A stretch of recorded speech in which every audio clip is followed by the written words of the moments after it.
darkness, my old friend.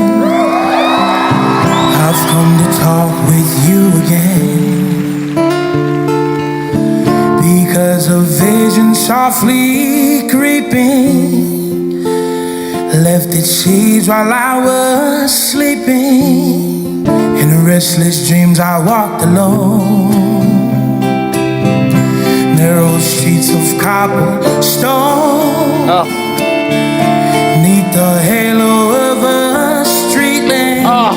Everything we want. I turned my collar to the cold and damp, when my eyes were stabbed by the flash of a neon light that split the night and touched the sound